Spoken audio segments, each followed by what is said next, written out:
everyone, and welcome back to 64 Squares official chess channel. Today we have a blockbuster encounter from the first round of Norway Chess 2026. On the white side we have Alireza Firouzja, one of the most dynamic players in the world, and on the black side the world number one himself, Magnus Carlsen. Let's see what happened.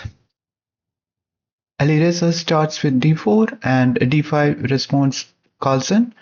c4, a6, knight to f3, knight to f6, knight to c3, a queen's gambit decline setup, nothing unusual so far.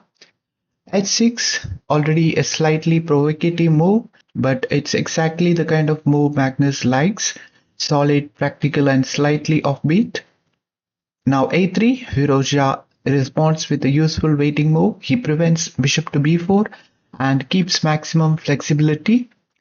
c5, Magnus immediately challenges the center. Instead of sitting passively, he wants active counterplay. c takes d5, e takes d5. The position transforms into a symmetrical structure. At first glance, it looks equal, but as always with Magnus, equality on the board does not necessarily mean equality in practical chances. Bishop to f4, knight to c6, e3 and a6. Both players continue developing. Magnus prepares queenside expansion, and we have bishop to e2 and c4, a very important strategic decision. Black locks the queenside structure. Now white has more room on the king side while black gains space on the queen side.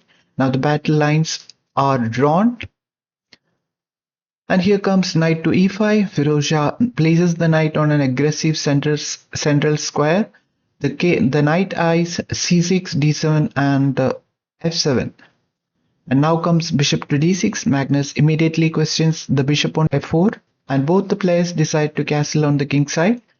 Both kings are now safe. The middle game battle begins. Bishop to g3 and bishop to f5. Magnus develops actively. Notice how every black piece is heading towards useful squares. And now we have f4, a very ambitious move.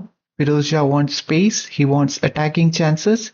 He wants to show Magnus that he is playing for more than equality. And now comes bishop to e7. Magnus calmly retreats. The bishop may have moved twice, but it remains a useful defender. And here comes bishop to f3 and rook to c8. Both sides continue improving piece placement. The evaluation remains balanced. And then comes the first critical moment of the game, rook to c1. The engine does not like this. The stronger move was bishop to e1. Not a huge mistake, but enough to allow Magnus easier play. And b5. Immediately Magnus understands the structure perfectly. The queenside pawn majority starts rolling, and now we have bishop to e1 and b4. No hesitation, Magnus gains space, creates targets, forces decisions, and it takes b4 and bishop takes b4. Black's bishop becomes active. Notice how Magnus has transformed a static position into one where every piece has purpose. Bishop to h4, Firouzja pins, trying to create tactical opportunities. And now comes bishop takes c3. Magnus eliminates a key defender. And b takes c3. White gets the bishop pair, but black obtains long-term targets on the c-file and weakened pawns, a typical positional trade-off. And here comes queen to d6, preparing central activity, preparing pressure, preparing knight to e4, rook to a1 and knight to e4. Exactly, the knight jumps into the center, a beautiful outpost. The knight cannot easily be challenged. And here comes the tactical sequence, rook takes a6.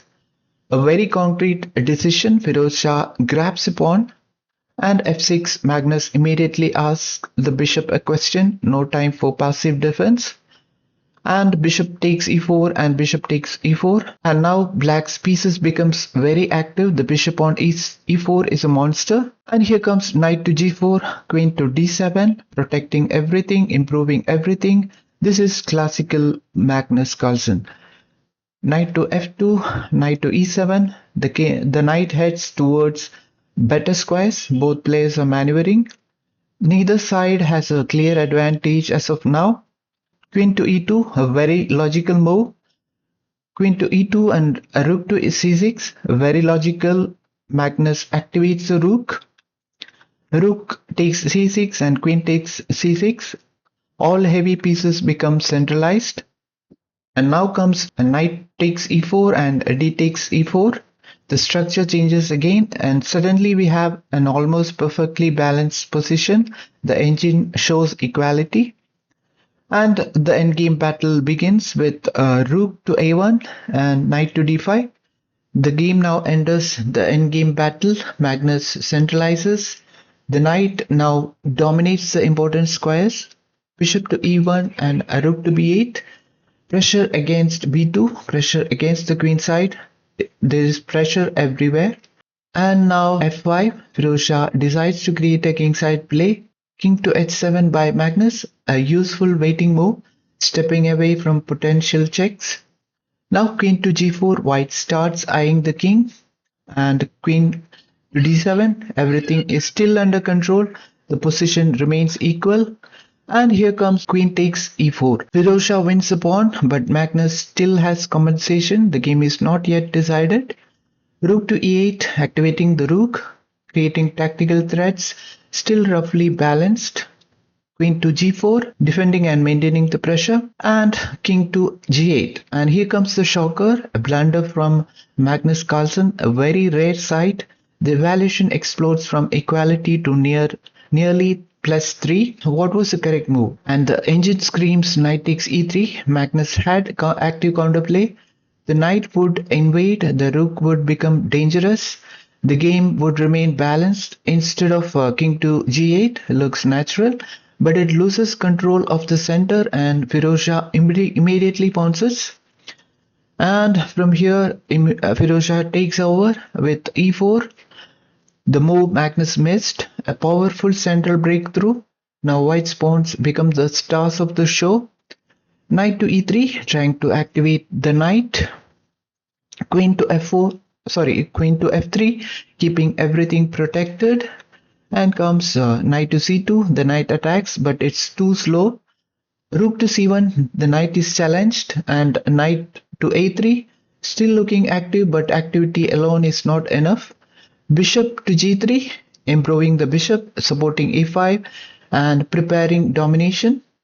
And now knight comes to b5. Magnus keeps searching for counterplay, but the position is already slipping away. And then now comes the final blow, that is e5. A beautiful move. The pawn crashes forward, the bishop comes alive, the queen becomes stronger. Black's knight is far away from the real battle, and there is simply no answer.